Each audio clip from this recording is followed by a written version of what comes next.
faktor Pak Jokowi yang kemudian turun menyebar ke Jawa Tengah itu sangat berpengaruh karena masyarakat di bawah itu masih merasa Pak Jokowi itu adalah PDI Perjuangan.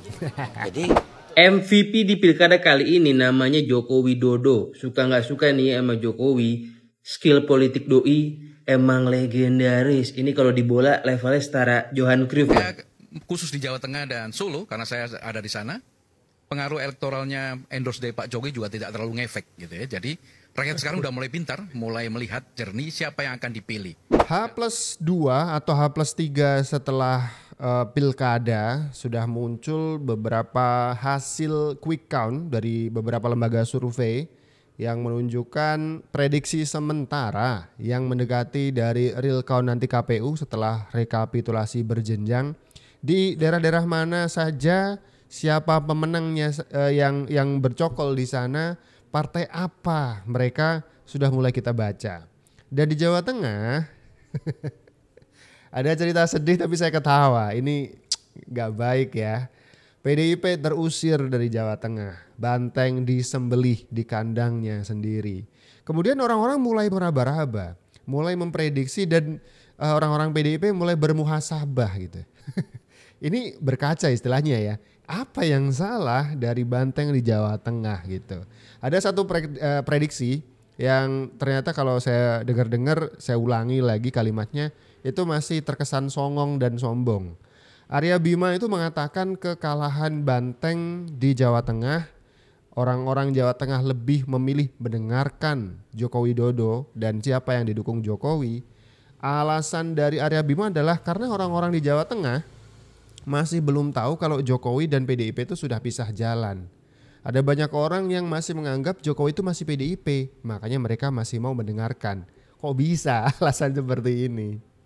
faktor Pak Jokowi yang kemudian turun menyebar ke Jawa Tengah itu sangat berpengaruh karena masyarakat di bawah itu masih merasa Pak Jokowi itu adalah PDI Perjuangan.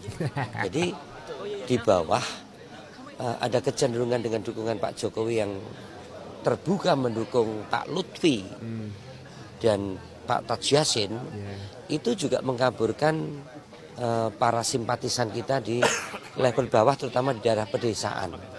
Ini yang menurut saya pengaruh kekalahan di Jawa Tengah sangat dipengaruhi oleh turunnya Pak Jokowi di titik-titik basis PDI Perjuangan. Oke, jadi agak lucu ya. Pak Jokowi itu masih didengar sama rakyat Jawa Tengah karena rakyat Jawa Tengah itu masih mengira Pak Jokowi itu masih PDIP. Ini kocak sih, kocak. Jadi PDIP itu benar-benar nggak mau kalau dibilang kalah, rendah sebagai pihak yang jadi pesakitan sekarang dan seterusnya. Pokok sebutan-sebutan jelek tuh nggak mau mereka. Bahkan menyebut kenapa rakyat Jawa Tengah lebih memilih pilihan yang sama dengan yang Jokowi pilih karena itu tadi anggapan mereka adalah, anggapan orang PDIP adalah, atau cerita dari orang PDIP adalah, ini orang-orang Jawa Tengah masih menganggap PDIP dan Jokowi itu satu, padahal udah beda. Wah, gitu. Boleh. 27 November besok ini kepala daerah yang menang adalah kepala daerah yang didukung, di-endorse oleh rakyat. Saya melakukan survei di banyak daerah. Bukan di-endorse oleh tokoh-tokoh, siapapun itu. Kecuali ya yang di-endorse oleh tokoh-tokoh tertentu ya. Misalkan Pak Anies Baswedan, Pak Prabowo ya punya pengaruh elektoral gitu ya. Tetapi saya khusus di Jawa Tengah dan Solo, karena saya ada di sana, pengaruh elektoralnya endorse dari Pak Jokowi juga tidak terlalu ngefek gitu ya. Jadi rakyat sekarang udah mulai pintar, mulai melihat jernih siapa yang akan dipilih.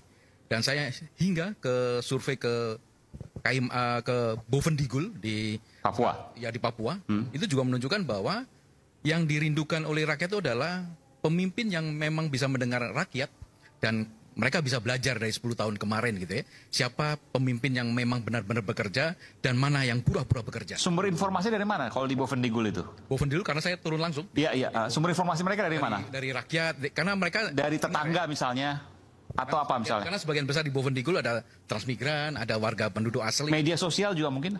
Mereka tidak terpancar di media sosial di Bovendigul tidak begitu besar. Oke. Tapi mereka kepala suku yang menjadi Oke. informasinya. Dan mereka menganggap bahwa ke depan ini di 27 November ini menjadi penentu bahwa kemenangan itu betul ditentukan oleh rakyat. Dan saya melihat Solo gitu ya, karena saya intens di Solo dari 1, 2, 3 survei gitu ya, bisa melihat bahwa ternyata tidak pengaruh besar juga pengaruh dari Pak Jokowi di Solo. Dan di Jawa Tengah nanti akan kita bisa lihat gitu, siapa pemenangnya, tentu yang akan didukung oleh rakyat sebagian besar di Jawa Tengah. Oke, baik. Kalau cuman mau menyimpulkan bahwa pemenang pemilu adalah yang paling banyak didukung oleh rakyat, alias suaranya paling banyak, tidak perlu gelar seorang pengamat politik untuk mengatakan itu. Saya juga bisa, gampang. Pemilu itu yang menang adalah yang punya banyak suara. Udah selesai kan? Yang punya atau yang paling punya banyak suara daripada lawan yang lain. Udah gitu. Ini pengamat politik Ari Junaidi mengatakan bahwa pemenang pemilu di Jawa Tengah pilkada itu bukan yang di-endorse Jokowi katanya, tapi yang di-endorse oleh rakyat, yang dipilih oleh rakyat. Iya bener, saya juga tahu itu. Yang paling dipilih banyak atau yang paling banyak dipilih menang. Kita juga udah tahu itu.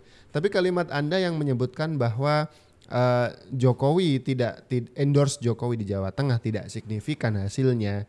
Ini by the way video sebelum pilkada ya. Kemudian yang kedua, Ari Junaidi mengatakan di Solo endorse Jokowi tidak ada hasilnya. Dan kita sekarang setelah pilkada sama-sama tahu Jawa Tengah libas abis, apalagi Solo, Respati Astrid punya capaian yang juga cukup mentereng, mengalahkan calon dari PDIP. Habis ini Ari Junaidi nggak akan dipanggil oleh televisi. Agak songong juga ini hasil analisanya sebagai pengamat politik ya. Kita semuanya, seluruh rakyat Indonesia menggunakan hak pilihnya untuk memilih gubernur, wakil gubernur, memilih bupati, wakil bupati, memilih wali kota, wakil wali kota. Dan secara umum saya melihat semuanya dalam keadaan yang tenang dan baik. Mungkin ada himbauan apa Pak pas setelah perhitungan dan lain-lain? Ya setelah perhitungan siapapun yang menang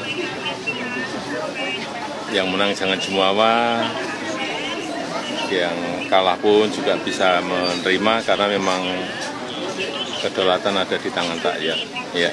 Terima kasih Bapak. Terima kasih. Oke, ini tuh sulit loh by the way, ya kan? Yang menang jangan jumawa, yang kalah menerima. Ini yang terakhir nih. Kedaulatan ada di tangan rakyat. Yang kalah tuh lebih enak tuh nuduh yang menang curang. Udah itu aja, itu paling gampang. Ya kan? Nanti ke MK. Setelah itu keluar-keluar kalah, hukum dikangkangi. Keadilan tidak berpihak pada mereka. Lebih gampang begitu daripada memaknai sebuah kekalahan adalah berarti rakyat berdaulat memilih lawannya.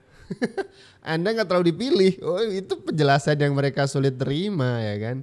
Padahal pilkada itu yang coblosan rakyat. Udah.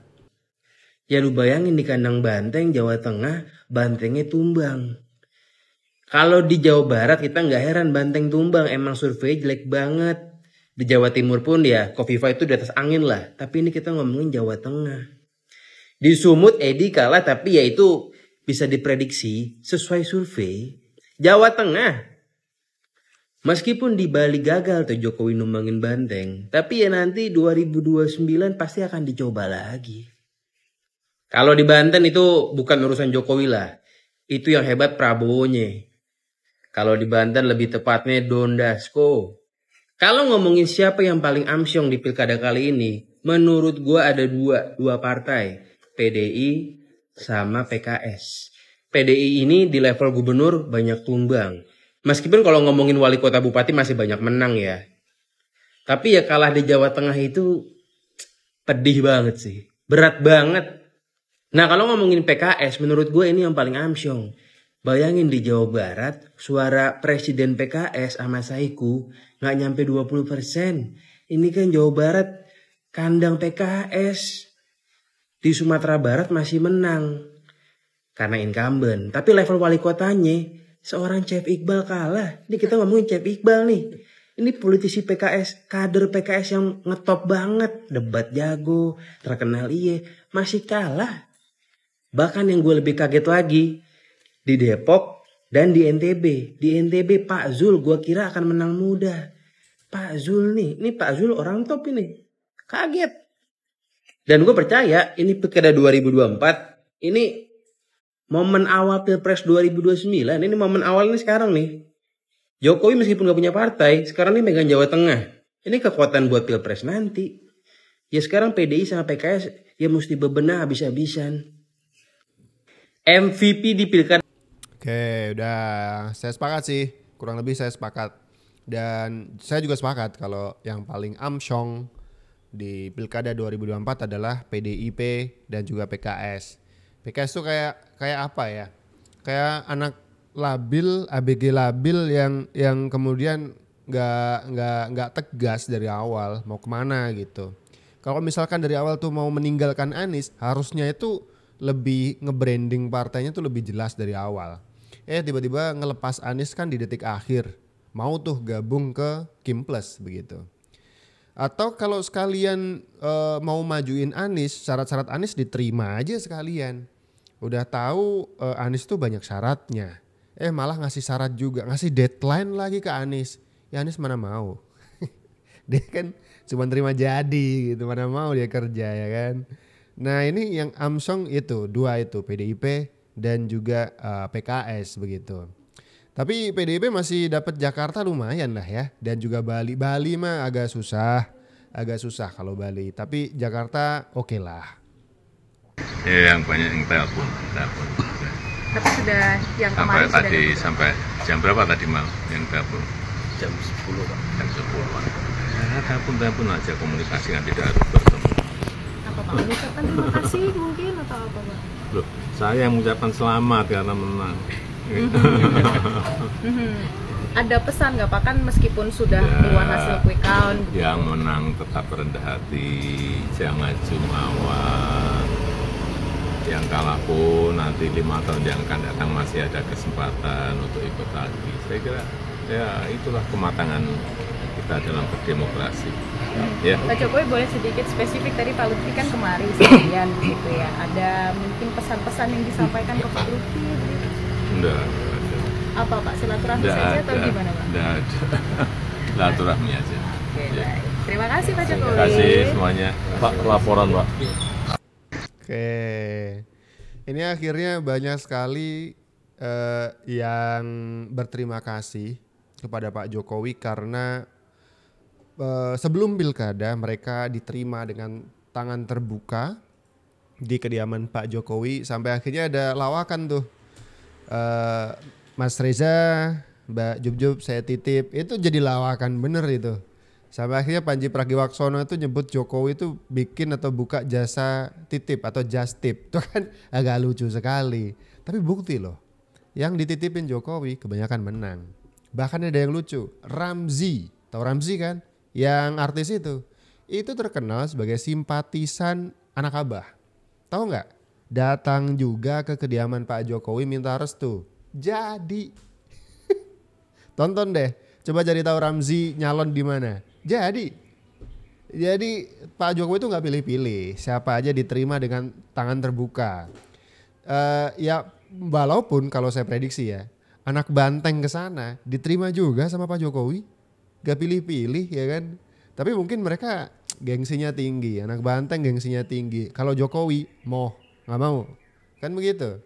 Nah karena ada banyak sekali calon kepala daerah, cakada-cakada ini jadi setelah di blessing sama Pak Jokowi, pasca pencoblosan masuk ke quick count sudah mulai rame nih, banyak telepon ke Pak Jokowi mengucapkan terima kasih, sudah dikasih berkat begitu. Dan Pak Jokowi juga mengucapkan selamat.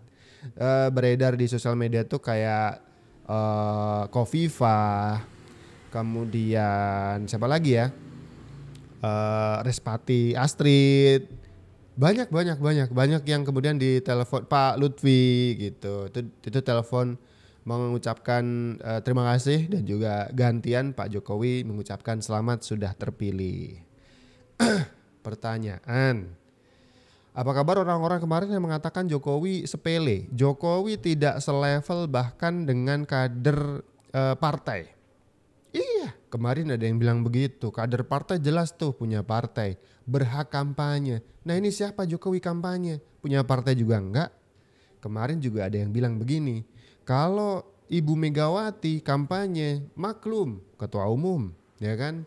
Ini Jokowi ketuanya siapa? Ada yang bilang begitu kemarin. Nah sekarang dengan hasil seperti ini mau ngomong apa? Jokowi nih yang bukan ketuanya siapa-siapa berhasil mengusir banteng dari kandangnya.